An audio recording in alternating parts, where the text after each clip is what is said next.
Well, it's 7:59 and I've already been on the road for an hour and 46 minutes. This is the start of my driving day, and it's just driving, so I'll cover a lot of miles. We'll see how the weather's going to treat us. So far, as you can see, the window is wet. It's kind of sprinkly, and we'll see how it gets as I travel farther east.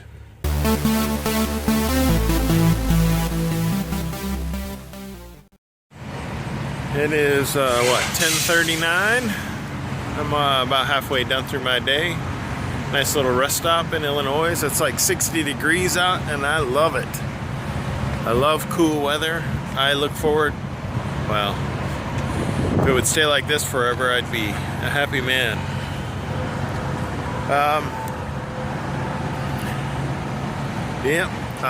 Just a smooth journey so far today. I did have one thing that really wakes me up are discourteous drivers. Not that I'm tired or anything, but it's amazing how focused you become when you encounter the discourteous. So I try to be courteous myself, but man, they make me feel and think awful things, and I don't like that.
Well, it's 12:59 in the afternoon. I am in Indiana, getting close to Indianapolis.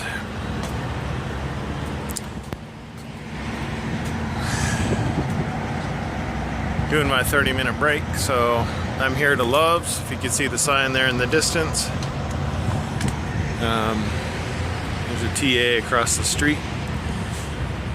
Depending, I wasn't getting fuel, so depending on what kind of food they had available at the TA, anyway, they didn't have what I was looking for, so I came here. And not that I'm getting food here, but I do get my free refill of, I got Gatorade, and because I'm sticking to that no soda diet. It's not really a diet. I'm just done with soda and trying to live a healthier lifestyle. Because that's one of the things truck drivers battle when you become a truck driver. Is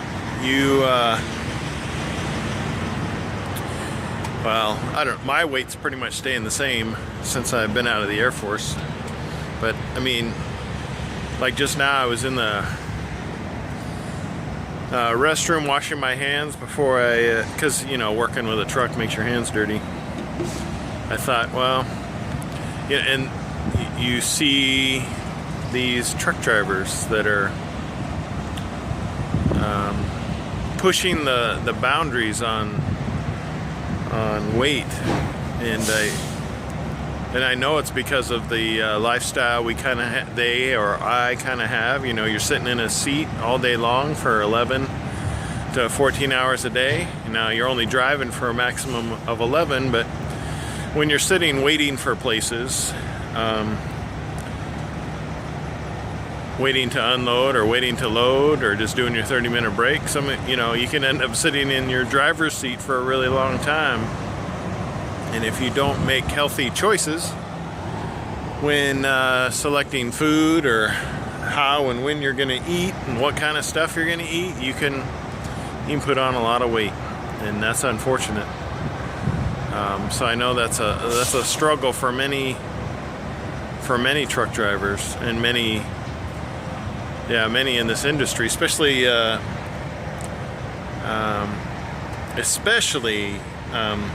box drivers, van drivers, reefer drivers, temperature control.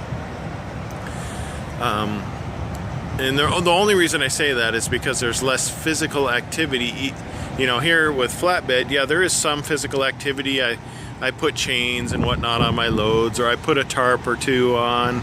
I get to lumber loads and I'm putting on big tarps, you know, having to crawl around all over the place. Whereas if I were to drive temperature control, and I'm being serious here, I'm not trying to make fun of temperature control or anything, but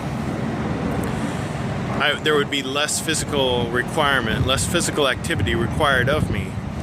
I don't have to load my truck. I don't have to unload my truck. Yeah, there's maybe I'd have to move my tandems, but the physical requirements are a lot less when you're not driving a flatbed or a specialized double drop trailer or a glass trailer. I mean, you just have less physical requirements. So the additional lack of calorie burn just contributes to that increased weight gain. And I don't know why I'm gotten onto this topic, other than I saw, you know, you see other drivers like, and it just makes me think about it. Sometimes I feel bad in a sense, because I mean, I know these people are just good, hard-working people, but they end up in a condition where it's like, you know, how much longer are they going to be able to continue that way? I want everybody to live a long, happy life, and if you're not careful, you can shorten that by a great deal. Anyway, off my soapbox. This load, I think I mentioned it yesterday, I don't remember, but this was a preloaded trailer. So I had to move all my gear, my tarps, my lumber tarps, steel tarps, canvas tarps, my 6 inch, my 6 foot long 4x4s that are in the sides, my rubber mats and all that stuff. Just the trailer stuff. I had to move. You have to move that every time there's a trailer swap. And this time, I was there. I showed up, went inside, got my paperwork, went to the trailer, parked next to the loaded trailer, disconnected my empty, moved all my stuff, reconnected to the new trailer, all within 45 minutes. So that's a new record for me. I've never accomplished a trailer swap, or picked up a preloaded trailer in that short of time. So I'm gaining proficiency as I do this, and I guess what made it, and the only thing, the straps were already on this load. The only thing I had to put on were the chains, the snap binders, and the coil pads. So as far as securement time, it was very minimized. Yes, I tighten and make sure that my straps are tight, but I mean, I don't have to go through the effort of putting them on. And I'm not even sure, I don't know, now that I'm looking at this, you know, with the way they've got these blocked in here, I mean, that seems pretty solid, but I just noticed something. That's disgusting. Okay. See this board? It's at an angle now, and it's actually underneath the strap. Because when they use multiple boards on the deck, and the decks are naturally curved or have a bow in them. So the ends of the load, And I mean, my straps are tight, but this board is loose because even with that strap belly wrapped and sucked down to the deck, it's not, I mean, this is thick stuff. It's not enough strength from just this 7 feet away, 6-7 feet away, to bend it enough to provide adequate pressure on this 4x4, the beveled. So I'll have to keep an eye on that. Now I'm going to check the front one because it could be loose as well, or not as tight. Well, this one's pretty tight because I can see the divots in the wood. So here you have a natural bow in all the trailers, and that's to accommodate for when they actually put heavy loads on it, flattens out. But even with that, see, that's why I do load checks. See, we got loose wood. This stuff works its way loose.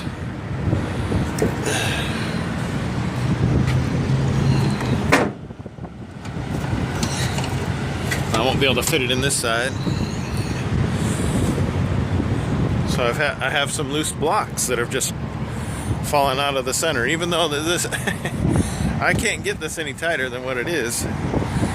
Not all the blocks that they utilize on the interior are the same width or same condition. So if any of them are thinner than other blocks used in the same path, they can end up working loose. So that's another thing you have to kind of keep an eye out for, because that stuff will vibrate and fall down, and even if I left it in there, it might have stayed in there, but the chances, I don't want to take any chances of this coming loose and coming off my load. This side of this 4x4 is really tight, so I know that even though it's moving on the other side a little bit, it's not going to go anywhere.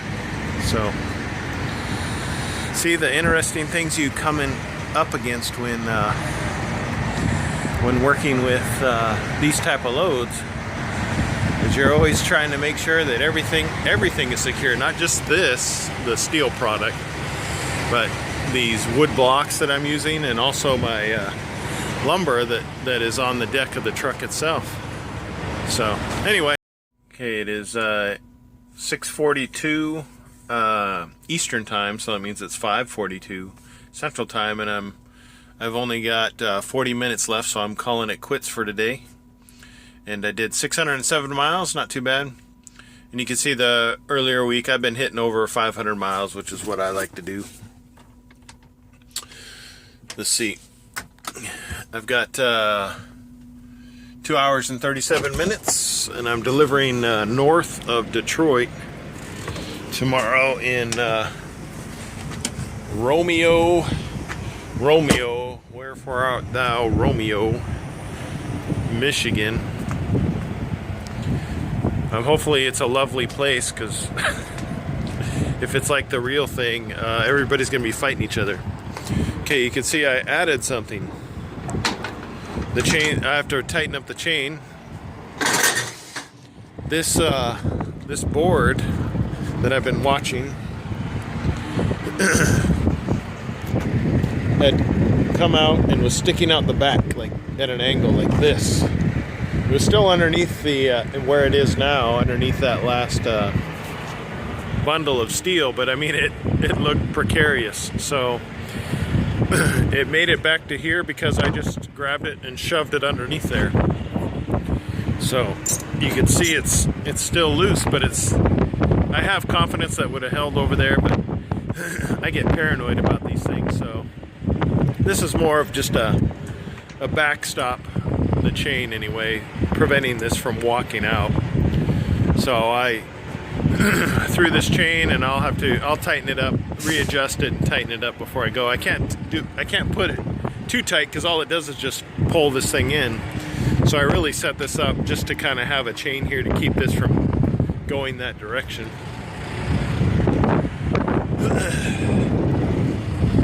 Don't want my glasses to fall off. Let's see, I'm at a Petro. You can see the sun is still up. I'm facing the sun, which isn't a big deal. I'm just excited that the day is over because the the 11 to 14 hour days can seem really long when you have to drop off and pick up in addition to just drive that day. There's a pilot there, but yeah, I don't care for pilots. I really don't care for Love's either, but I get my free stuff at Love's, so therefore I park at Love's to get my free showers and my free drink.